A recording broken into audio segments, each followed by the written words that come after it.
Donald Trump may have just royally screwed himself in terms of his presidential immunity. Get those legal knives sharpened, everyone. Here we go. Welcome to Occupy Democrats. I'm David Reddish. Of all the grifts Donald Trump is currently running out of the White House, the biggest is likely Trumpcoin, his cryptocurrency that allows anonymous buyers to invest billions of dollars. Buyers are anonymous and often international, which could explain why the price of the currency skyrocketed just before the election, or why it goes up just before Trump announces some major trade deal or lifting of sanctions. Corruption, anyone? Every time the currency value goes up, even if that's just briefly, Trump gets a payout, even if the most investors lose money. And now, of course, Trump has started hosting his own special dinners for Trumpcoin buyers.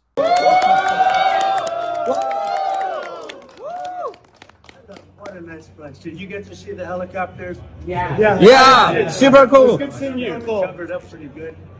I don't see a lot of window here. How do you like this location? Pretty good. Nice. It's great. Yeah, did you notice how Trump is using the presidential seal at a private function? The seal is only supposed to appear at official functions. That's how you know something is personal and not part of Trump's job. Keep that in mind for where we're going here. You will also be happy to know that Trump is autographing dinner passes, and that people buying spots to these dinners also want to remain hidden?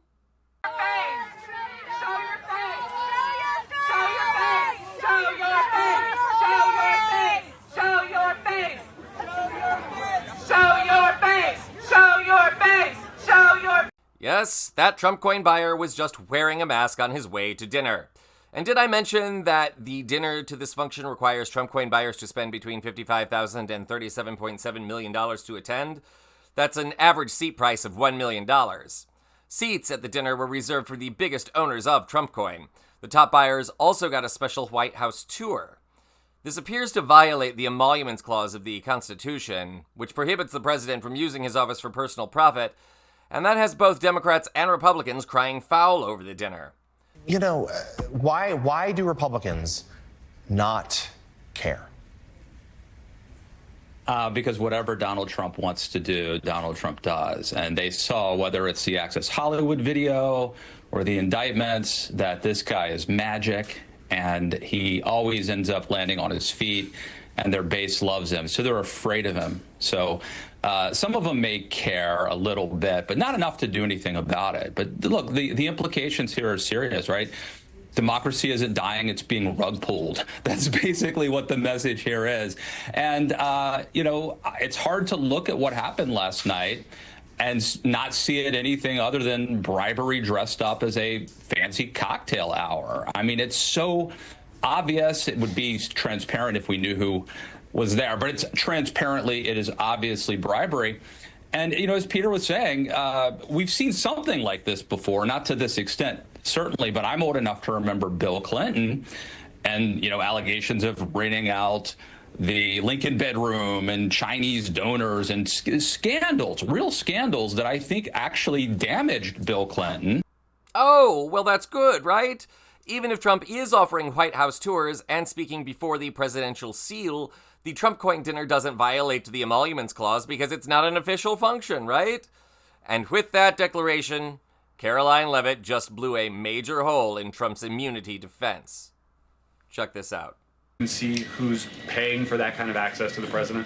Well, as you know, Gareth, this question has been raised with the president. I have also addressed the dinner tonight. The president is attending it in his personal time. It is not a White House dinner. It's not taking place here at the White House. But certainly I can raise that question and try to get you an answer for it. You mentioned this is not a White House dinner, but the president is always the president. And the Trump family is making money off of this. So can you just explain, how is this not the president using the office to enrich himself? All of the president's assets are in a blind trust, which is managed by his children. And I would argue one of the many reasons that the American people reelected this president back to this office is because he was a very successful businessman before giving it up to publicly serve our country. So to reiterate, by Levitt claiming this is a personal function, not a White House official function, any immunity claim Trump has to the Emoluments clause just went out the window.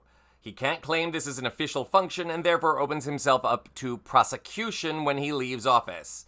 He could also face impeachment while he is still in office. A number of other political commentators, including Robert Reich and George Conway, have also said as much.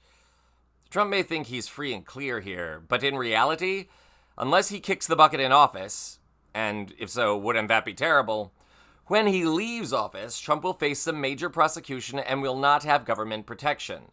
Furthermore, if he is found guilty of violating the Emoluments Clause, the United States would have the ability to seize any and all property or funds he netted during this period.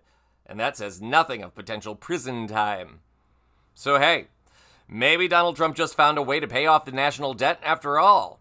If so, that would be a ray of sunshine in an otherwise nightmarish time in office. This is Occupy Democrats.